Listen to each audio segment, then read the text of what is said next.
우리가 지난주 말씀을 나눴듯이 예수님께서 38년 된 병자를 고치신 그 사건으로 인해서 당시 율법에 얽매인 유대인들이 안식일 위반이라 하면서 큰 소동을 벌이지 않았습니까? 그래서 그 소동의 핵심적인 쟁점은 이것이죠. 유대인들이 지금 예수 당신이 누군데 하나님께서 제정하신 안식일 율법을 마음대로 범하고 이렇게 일을 하느냐. 이제 그게 이 소동의 그 핵심적인 이유인 것입니다. 그러자 그 예수님께서 당신이 누구신지 소개를 하시는 것이죠. 그래서 그 내용이 오늘 우리가 쭉 읽은 본문 내용 전체입니다. 사실 이 요한복음을 보면은요, 이런 그 패턴이 쭉 이어지는 것을 볼 수 있어요. 예수님께서 어떤 사건 또는 표적을 행하셨어요. 근데 그것에 관한 설명, 좀 다른 각도에서 얘기하자면은 그 사건에 관한 이 기록자인 요한의 각주, 그것을 붙여 놓은 것이 쭉 이게 패턴으로 이어집니다. 오늘 말씀도 그거죠. 38년 된 병자를 특별히 안식일에 고치신 그 사건 있잖아요. 그 사건에 대한 설명을 지금 달아놓고 있는 것이죠. 근데 그 설명의 주된 내용은 뭐냐면은 그 표적 또는 사건을 일으키신 예수 그리스도가 누구인가, 예수의 정체에 대해서 설명하고 있는 것입니다. 오늘도 우리가 읽은 본문이 바로 그렇습니다. 근데 이제 예수님께서 그럼 당신을 어떻게 소개를 하고 계시는가요? 한마디로 말해서 예수는 곧 하나님의 아들이다. 예수는 곧 하나님의 아들이다. 그러면은 바로 그 점을 무엇을 통해서 또 설명을 하시는가요? 이런 거죠. 아버지 하나님께서 하시는 일과 아들 예수 그리스도께서 하시는 일이 똑같다. 그러니까 예수 그리스도는 하나님의 아들이다. 그렇게 설명을 하시는 겁니다. 왜 여러분 서양 사람들 보면은 뭐 카펜터니, 스미스니, 뭐 베이컨이 뭐 그런 이름 앞에 성이 붙지 않습니까? 그래서 뭐 그 성이 목순이, 대장장이니, 빵 굽는 사람이니 그렇습니다. 대대로 내려오는 그 가업을 그 집안의 성으로 삼는 것이죠. 그도 그럴 것이 고대 시대에는 아버지가 하는 일을 당연히 아들이 이어받는 법입니다. 예. 오늘 예수님은 바로 그 점을 들어가지고 당신이 하나님의 아들이시며 하나님과 한 분이시라는 그 사실을 소개하고 계시는 거죠. 그래서 본문 19절에 아버지께서 행하시는 그것을 아들도 그와 같이 행하느니라 말씀하신 거죠. 그럼 아버지이신 하나님께서 하시는 어떤 일을 아들인 예수 그리스도도 똑같이 행하신다는 걸까요? 그래서 오늘 본문에는 특별히 두 가지 일에 대해서 소개를 하고 있습니다. 바로 세상을 구원하는 일, 그리고 세상을 심판하는 일, 그것입니다. 그러니까 하나님의 사람들에게는 생명을 주시는 일, 그리고 그렇지 않은 사람들에게는 멸망을 선고하시는 일, 그것이 원래는 아버지 하나님의 일인데 아들 예수 그리스도도 그 일을 행한다라는 거죠. 먼저 본문 21절 보시면은 아버지께서 죽은 자들을 이렇게 살리심 같이 아들도 자기가 원하는 자들을 살리느니라. 그래서 살리는 일, 한마디로 말해서 구원의 사역인 것이죠. 그 일은 하나님의 일이었어요. 그런데 이제 아들 그리스도에게 맡기셨다라는 거죠. 그리고 22절도 보십시오. 아버지께서 아무도 심판하지 아니하시고 심판을 다 아들에게 맡기셨다. 그러지 않았습니까? 심판하는 일인 것이죠. 그 일은 원래 하나님의 일이었는데 이제 아들 예수 그리스도께 위임하셨다라는 거죠. 그러니까 오늘 본문은 핵심적으로 예수 그리스도의 하나님 되심에 대해서 설명을 하고 있는데 무엇으로 설명하느냐? 바로 하나님께서 예수 그리스도를 구원의 주로 삼으셨다. 그리고 또 다른 하나, 하나님께서 예수 그리스도를 심판의 주로 세우셨다. 그것입니다. 그래서 오늘은 이 두 말씀에 대해서 우리가 잠시 나누려고 합니다. 그런데 말씀을 나누기에 앞서서 먼저 여러분에게 이 점을 좀 상기시켜드리고 싶습니다. 예수가 구원자가 되셔서 우리를 구원하시고 또 심판주가 되셔서 우리를 또 세상을 심판하신다라는 이 사실이잖아요. 예, 그것이 오늘 본문의 내용입니다. 그런데 이건 단순히 교리가 아니라는 거예요. 기독교 교리로 생각해서는 안 됩니다. 그 점을 먼저 상기시켜 드리고 싶습니다. 여러분 오늘 본문을 읽으면서 이 본문에서 어떤 느낌을 좀 받으셨습니까? 평소에 본문을 읽으면서 또 그리고 오늘 이 자리에서 이 본문을 읽으면서 여러분 어떤 느낌을 좀 가지셨습니까? 혹 좀 딱딱하고 그리고 또 건조하게 이 본문이 좀 읽혀지지 않았습니까? 혹시? 내용과 그 의미야 뭐 충분히 알겠습니다. 그렇죠? 예수가 구원자가 되시고 또 심판주가 되신다. 그럼 모르는 사람 어디 있겠습니까? 우리가 평소에도 잘 알고 있는 내용이고 그리스도인인 우리에게 뭐 너무도 당연한 말씀 아니겠습니까? 그런데 본문을 읽으면서 뭐 좀 특별한 은혜와 감동은 없는 거예요. 더욱이 이 본문을 읽으면서 심령을 뒤흔드는 충격이나 아니면 밀물처럼 가슴에 와닿는 그런 은혜의 그런 감동 있죠. 그래서 오늘 이 본문을 여러분들이 읽으면서 여러분들 중 몇 사람이나 그와 같은 은혜를 이 본문을 통해서 읽으면서 누리게 됐는가 의심이 됩니다. 예. 왜 그럴까요? 그래서 오늘 본문이 정말로 그처럼 너무도 밋밋하고 그리고 또 건조한 내용이라서 그런 걸까요? 정말 그렇습니까? 예수가 내 영혼의 구원자가 되시고 그리고 예수가 이 세상의 심판주가 되신다라는 그 내용이 정말 그렇게 밋밋하고 그리고 싱거운 내용입니까? 그렇게 따져 물으니까 그렇지 않다라고 아마 여러분 마음속에서 이미 답을 하셨을 것입니다. 그런데 우리는 왜 본문을 또 이 말씀을 읽으면서 그것에 마땅한 반응을 우리가 갖지 못하는 것일까요? 교리로 생각해서 그런 거예요. 교리로. 그래서 딱딱한 신앙체계나 종교적인 원리로만 무의식적으로 받아들이기 때문에 그렇다라는 것이죠. 그래서 우리는 흔히 복음의 내용을 또는 구원을 설명하기 위해서 어떤 좋은 공식 그 정도로 하나님의 말씀을 우리가 대하는 경우가 종종 있습니다. 이런 거죠. 우리는 죄에 빠졌다. 그러나 하나님께서 우리를 사랑하셔서 예수 그리스도를 보내셨다. 그리고 그 예수 그리스도께서 십자가에서 우리 모든 죄를 사하시고 우리를 구원하셨다.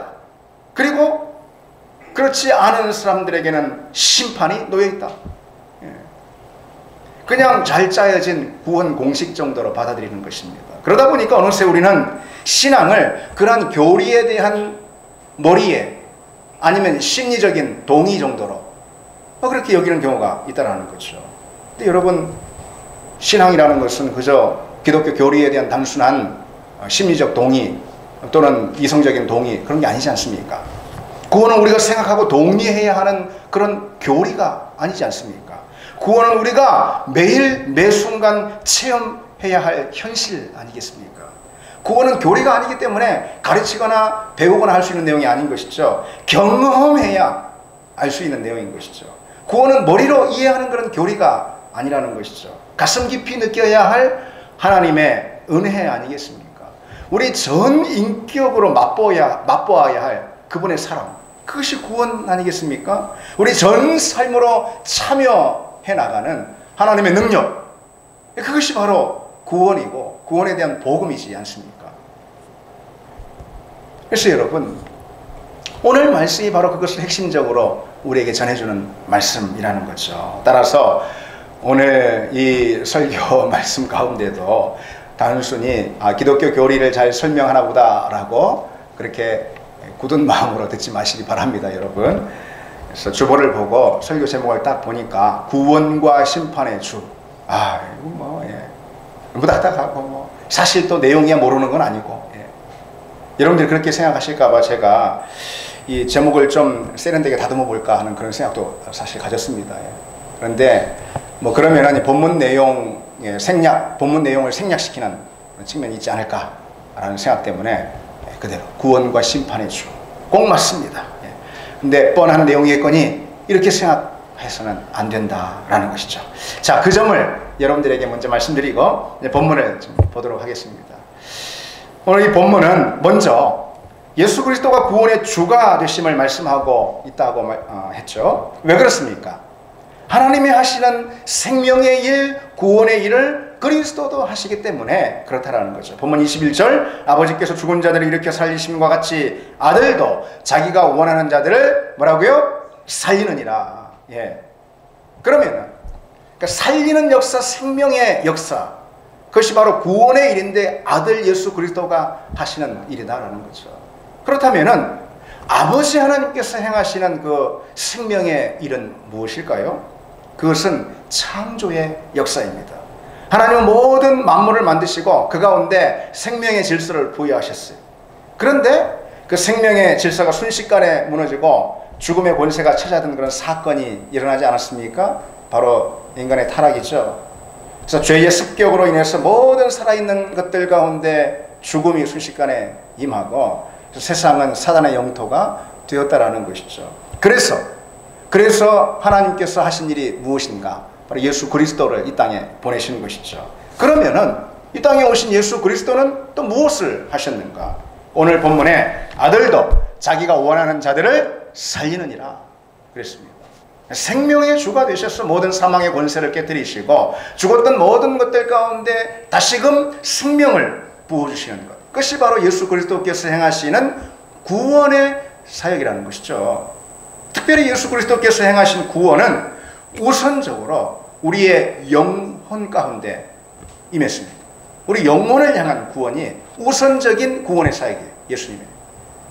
그래서 우리의 영적인 생명이 영원한 삶을 누리도록 하시는 그런 축복인 것이죠. 그것을 오늘 본문은 영생이다 라고 이렇게 표현하고 있습니다.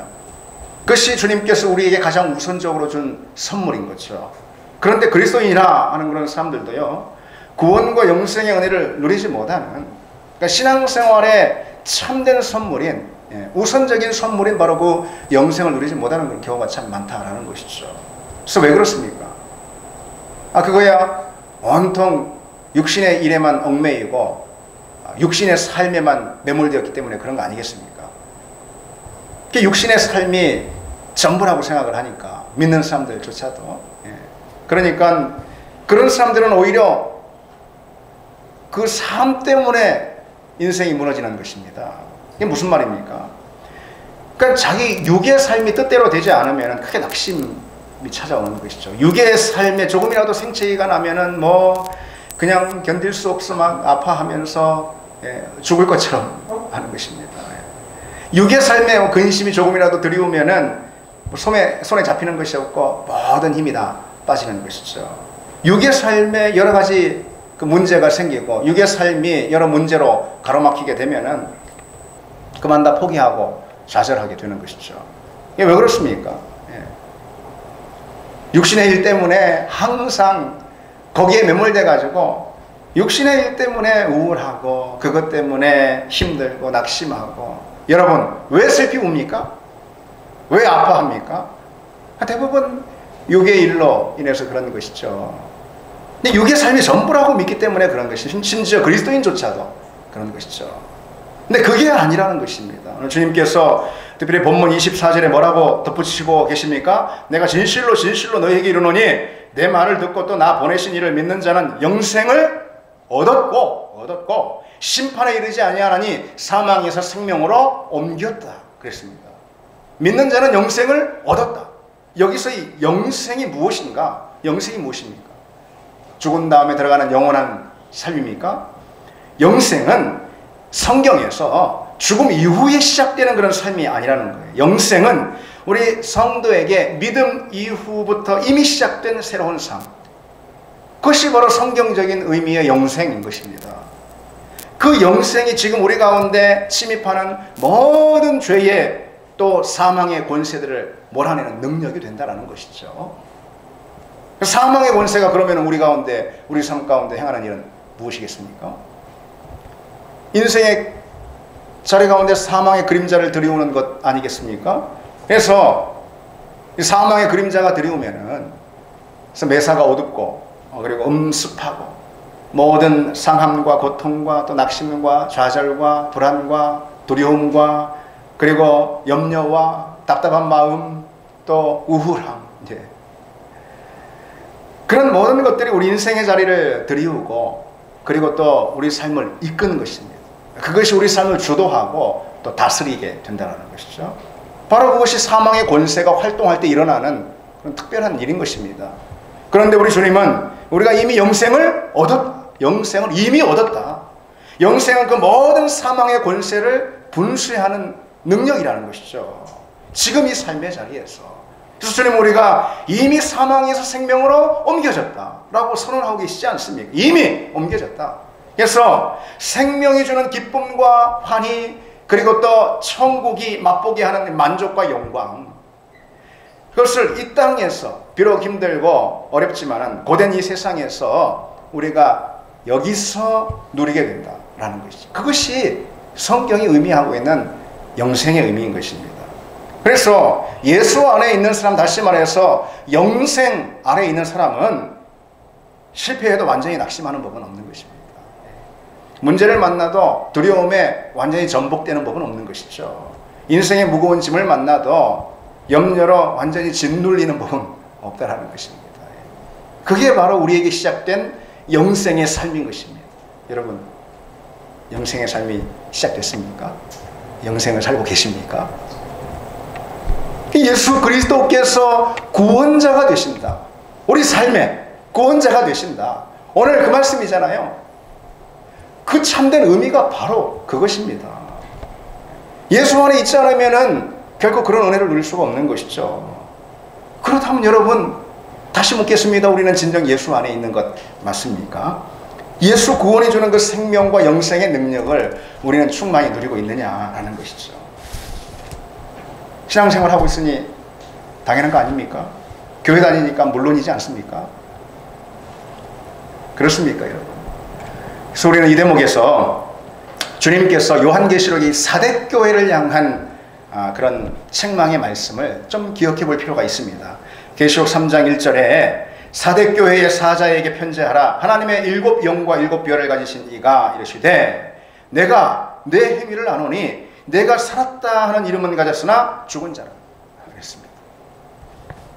내 행위를 아노니, 우선 그랬습니다. 여기서 행위라는 것은 드러난 모습들을 말하는, 드러난 모습들, 사대교회 성도들의 그 드러난 겉모습, 외견을 말하는 것입니다.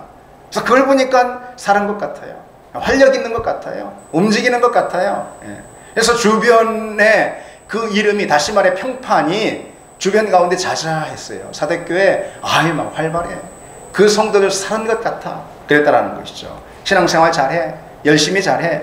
항상 활기 있고 또 뭐 봉사와 헌신에 바쁘고, 그리고 교회가 행하는 모든 일들이 굉장히 번창하고 성공적이다. 그런 이름은 평판이에요. 그런 평판이 자자했다라는 것입니다. 그런데 유독 예수님의 판단만큼은 달랐어요. 주님은 뭐라고 말씀하십니까? 내가 살았다 하는 이름은 가졌으나 평판은 있으나 죽은 자라, 실상은.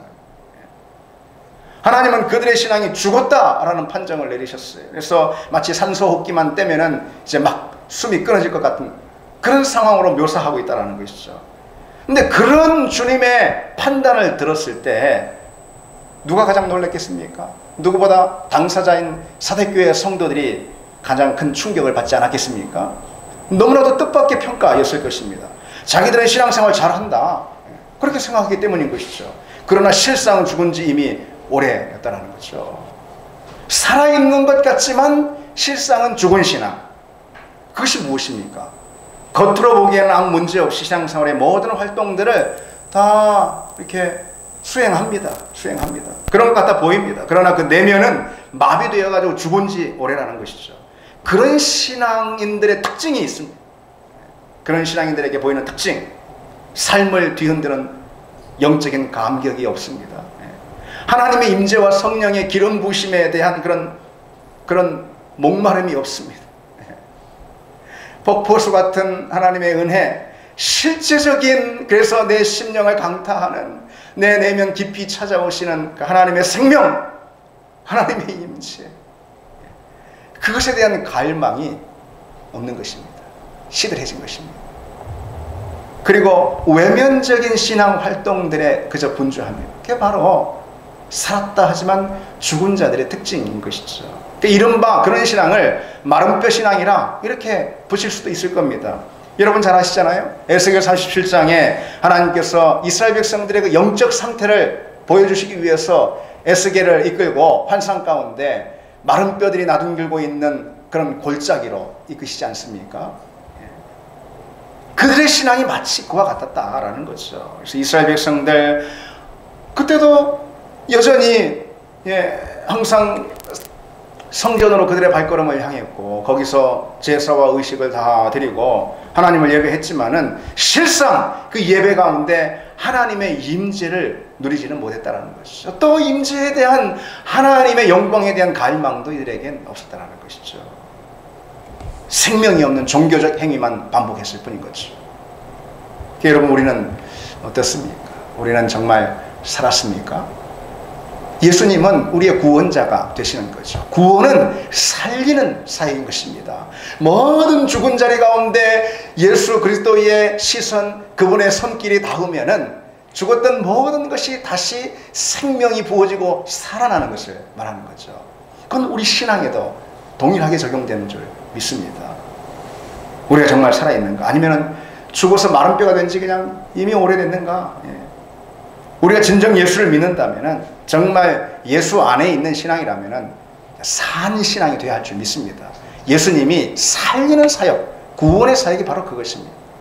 행하시는 분이기에 우리는 항상 오늘도 그 구원의 생명이 우리 가운데, 우리 생각, 우리 심령, 또 우리 삶의 모든 곳 가운데 임하심으로 우리가 정말 산 신앙이 되고 있는가, 살았는가 돌아보는 우리가 되길 원합니다. 이제 오늘 본문을 통해서 한 가지 더 메시지를 생각해 보겠습니다. 예수님은 당신을 무엇으로 소개하시는 거죠? 심판의 주. 예수님은 심판하신다는 거죠. 본문 22절에 아버지께서 아무도 심판하지 아니하시고 심판을 다 아들에게 맡기셨다 했습니다. 심판의 때는 반드시 있을 것이고 예수 그리스도가 심판의 주가 되신다라는 말씀이죠. 그리고 누구든 그 심판을 피할 사람은 없을 거라는 것입니다. 로마서 14장 10절에 우리가 다 하나님의 심판대 앞에 서리라. 다 서리라 그랬습니다. 근데 이렇게 구원에 관해서는 모르겠지만 심판에 관한 말씀을 우리가 나눌 때면은 오늘날 많은 사람들, 심지어 그리스도인들조차도 이 심판에 대한 말들을 아주 가볍게 여기는 경향들이 있습니다. 이게 무슨 심판 같은 것이 있어. 지금이 어느 시대인데 그런 생각을 품게 되는 것이죠. 그래서 페루지노라는 16세기의 유명한 화가에 대한 일화가 있습니다. 그가 그 임종할 때에 성직자가 급히 찾아와가지고 그 영혼을 위한 기도를 해주겠다 그런 것입니다. 그러나 그 페루지노는 맹소적인 그런 말투로 나는 회개하지 않고 죽은 사람이 저 세상에서 어떻게 되는지 보고 싶소. 그렇게 기도를 거절했다라는 것이죠. 참으로 어리석은 만용이 아닐 수 없는 것 아닙니까? 그런가 하면은 무신론 극작가인 버나드 쇼는 그의 희곡 대사를 통해서 하나님의 심판을 희화하면서 이런 식으로 가볍게 농담하는 걸 볼 수 있습니다. 천국이야 물론 좋지. 그러나 옛 친지를 만나려면 지옥에 가봐야지. 지옥이 그런 식으로 가볍게 농담할 만한 곳이겠습니까? 정말 불같은 심판을 맛봐야지만 그런 방자한 방자한 호기를 거두겠습니까? 여러분, 성경이 아주 분명하게 보여주고 있는 이 세상을 향한 비전이 있어요. 성경 곳곳에서 이 비전을 보여줍니다. 역사의 끝이 되면은 온 인류에 대한 대대적이고 공개적인 심판이 이루어질 것이다. 바로 그 말씀이에요. 그것도 죽은 모든 인류가 다 부활합니다. 그래서 어떤 이는 생명의 자리로 들어가고 어떤 이는 심판의 자리로 던져진다라는 것이죠. 그것이 성경이 세상을 향해 갖고 있는 비전인 것입니다. 본문 29절에도 말씀하고 있죠. 선한 일을 행한 자는 생명의 부활로, 악한 일을 행한 자는 심판의 부활로. 그렇죠. 그러니까 예수 믿는 성도들만 그 몸이 부활하는 것이 아니에요. 보니까 예수를 거절했던 모든 불신 영혼들까지 그 몸이 부활합니다. 그런데 부활 이후가 달라요. 예수 안에 있는 성도는 영생의 자리에, 예수를 거부한 불신 영혼들은 영원한 형벌을 받게 된다는 것입니다. 그게 성경이 보여주고 있는 역사의 끝에 일어날 실제인 것이죠. 그렇다면 여러분, 그것이 얼마나 두렵고 떨리는 일이겠습니까?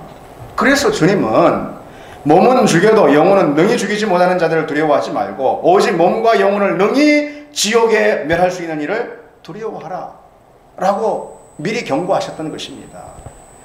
그래서 우리가 살아생전 결단코 그 심판의 자리는 잊지 말아야 하는 것입니다. 우리는 그 자리를 늘 염두에 두고 살아야 하는 것이죠. 아니, 우리 두 눈에는 오직 그 자리에 우리 두 눈이 고정되어 있어야 하는 것입니다. 우리는 우리 인생의 모든 자원들을 오직 그 자리에서의 승리를 위해 사용해야 하는 것입니다. 어떤 사람들은 복음과 예수에 대한 그 선택의 결과로 천국과 지옥이라는 이 두 진영으로 갈라진다라는 것, 이것을 믿을 수 없다 라고 그렇게 생각하는 사람들이 있습니다. 심판과 영원한 형벌, 게다가 지옥이라니, 그런 것은 하나님의 사랑과 선하심이라는 그 성품에 전혀 어울리지 않는 거라고 이렇게 투덜거리는 그런 그리스도인들도 있습니다.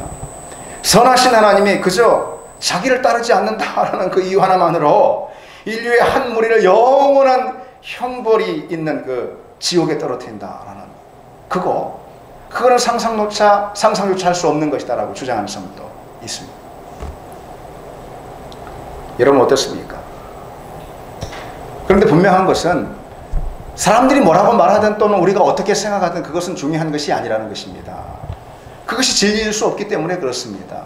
진리를 담아내는 또는 보여주는 유일한 권위는 성경에 있지 않습니까? 근데 성경은 뭐라고 가르치고 있습니까? 심판으로 인한 영원한 형벌은 반드시 있을 것이며 그것의 결과는 참으로 상상할 수 없을 정도로 끔찍하다라는 것을 한두 곳이 아니라 곳곳에서 성경은 우리에게 보여주고 있습니다. 따라서 우리가 심판과 형벌을 다가올 우리의 사건으로 진지하게 받아들이지 않는다면 결코 믿음 안에 설 수는 없을 것입니다. 심판과 영원한 형벌은 우리가 없다고 해서 없고 있다고 해서 있는 것이 아니기 때문에 그렇습니다. 심판은 우리가 훗날 면하게 되거나 아니면은 면하지 못할 수 있는 우리 앞에 놓여있는 엄연한 현실이라는 것이죠. 그러니 우리는 언제나 그 심판의 자리에 우리 두 시선을 고정하고 살아야 하는 것입니다. 그래서 항상 그 순간을 위해서 우리 인생을 다지고 준비시켜야 한다는 거죠. 그 사람이 진정 지혜로운 사람인 것이죠. 근데 여러분, 이 점에서 중요한 사실 하나 우리가 더 살펴봐야 합니다. 심판은 말씀드린 것처럼 인생의 마지막 혹은 역사의 끝에서만 일어날 그런 사건은 아니라는 것이죠. 구약의 이 시편 기자는 하나님의 심판을 묘사하면서 이렇게 묘사하고 있습니다. 하나님은 칼을 갈고 계시고 활 시위를 당기고 계신다. 그렇게 묘사하고 있습니다. 시편 7편에 사람이 회개하지 아니하면 그가 그의 칼을 가시며 그의 활을 이미 당기어 예비하셨도다. 하나님을 떠나 믿음 안에 있지 않는 사람들 있잖아요. 그들을 향해서 하나님은 뭐라고요? 칼을 갈고 계신다. 활 시위를 당기고 계신다라는 거죠. 여러분, 칼이 목에 들어오고 활 시위를 떠나는 화살이 내 심장에 꽂혀야 그게 심판이 시작된 것입니까? 아니잖아요. 심판은 이미 시작됐다. 하나님을 떠난 자들에게 심판은 이미 시작됐다라는 것이죠. 그런데 그것이 정말 그런가? 하나님을 떠난 자들에게 심판이 이미 시작된 것 맞는가? 근데 그런 질문을 던질 때 우리는 왠지 분명히 답할 수 없을 것 같은 생각도 듭니다. 왜냐하면은 하나님을 떠난 것뿐 아니라 하나님을 비방하고 온갖 악을 행하는 그런 사람들 보십시오. 그들이 하나님의 심판을 지금 받고 있습니까? 아무렇지도 않은 모습들 얼마든지 보고 오히려 승승장구도 잘 되는 모습도 많지 않습니까? 무슨 심판이 지금 임하고 있다는 것일까요? 근데 여기서 우리는 하나님의 그 심판의 내용, 성경이 말씀하고 있는 그 심판의 내용이 무엇인지 우리는 좀 더 정확히 알아야 하는 것이죠. 로마서 1장 8절에 바울은 이렇게 답해주고 있습니다. 하나님께서 그들을 그 상실한 마음대로 내버려 두사 합당하지 못한 일을 하게 하신다. 그랬습니다. 하나님의 심판은 그래서 잘못 행하고 있는 사람, 하나님을 떠난 그 사람에 예, 믿음 안에 있지 않은 그 사람 있잖아요. 예, 하나님께 순종하고 있지 않은 그 사람 있잖아요. 예, 그 행위 그대로 내어버려 둔다는 거예요. 하나님의 심판은 내어버려 둠의 심판을 포함하고 있는 것입니다. 하나님은 쌓아두고 계시는 거예요. 그리고 심판의 때에 그 진노의 불길을 한꺼번에 쏟아 부으신다는 것이죠. 그러니 내어버려 두신 그 자체가 가장 무서운 심판인 것입니다. 그런데 소위 교인들 가운데도 하나님의 그 심판 아래 있는 사람들이 있을 수 있는 것입니다. 지금 하는 일이 너무 잘 돼가지고 신앙생활에 영 관심이 없는 것이죠. 그냥 말만 그리스도인이지 자기 일에 바빠가지고 예배드릴 시간조차 없는 것이죠. 그런데 아무 탈도 없어요. 아무 탈도 없어요. 인생이 잘만 풀립니다. 그렇게 정신없이 딴짓을 하다가 그저 어느 순간 자기도 모르게 서서히 하나님으로부터 멀어지는 것, 그것이 심판이라는 것입니다. 그것이 어떻게 내가 살든 하나님의 징계가 임하지 않는 그런 삶이 있잖아요. 하나님의 채찍이 없는 삶, 그것이야말로 무서운 심판인 것입니다. 하나님은 그런 사람들을 두고 보시는 것이죠. 그리고 그들의 죄를 그 죄가 가득 쌓아지도록 쌓아두시는 것입니다. 그거야말로 가장 무서운 하나님의 심판입니다. 따라서 우리는 항상 여러분, 우리 신앙생활 가운데 두렵고 떨림에 믿음의 긴장이 우리에게 있어야 하는 것이죠. 그저 믿기만 하면은 교회만 나가면은 다 된 것이냐 생각하는 것은 그처럼 착각이 없는 것입니다. 항상 두렵고 떨리는 마음으로 내가 참으로 구원받은 성도 그리고 성령으로 거듭난 사람 맞는가 스스로 돌아봐야 하는 것이죠. 그게 바른 신앙인 것입니다. 언제든 깨어있지 않으면은 내가 믿음에서 미끄러질 수도 있다. 예. 그런 두려움이 우리에게 있어야 하는 것입니다. 그래서 그 거룩한 두려움과 떨림은 바른 신앙의 핵심 내용인 것입니다. 여러분, 하나님의 심판은 반드시 있습니다. 그리고 지금도 진행되고 있는 것이죠. 무엇보다 예수 그리스도께서 심판의 자리에 앉으시는 그날이 반드시 올 것입니다. 그래서 그때가 보이지 않는다고 막 사는 사람들, 그처럼 어리석은 사람은 없는 것입니다. 지금 아무 탈 없다고 그저 신앙이 있는데도 불구하고 막 사는 사람, 자기가 원하는 대로 사는 사람, 그처럼 미련한 사람은 없는 것입니다. 하나님은 쌓아두십니다. 그리고 심판의 때의 그 진노의 불길을 한꺼번에 쏟아부으시는 분이라는 것이죠. 이제 말씀 맺겠습니다. 여러분, 오늘 본문을 통해서 우리가 두 가지 메시지 받았습니다. 무엇입니까? 예수 그리스도는 구원자가 되신다. 그 예수 그리스도의 구원은 영생이라는 생명으로 지금 우리 삶 가운데 찾아왔다. 그래서 내 삶을 새롭게 하고 내 삶 가운데 모든 것을, 모든 삶의 자리에 생명으로 부어주시는 그 생명, 그리고 예수 그리스도는 엄연한 하나님의 심판주로 우리 가운데 다가오실 것이다.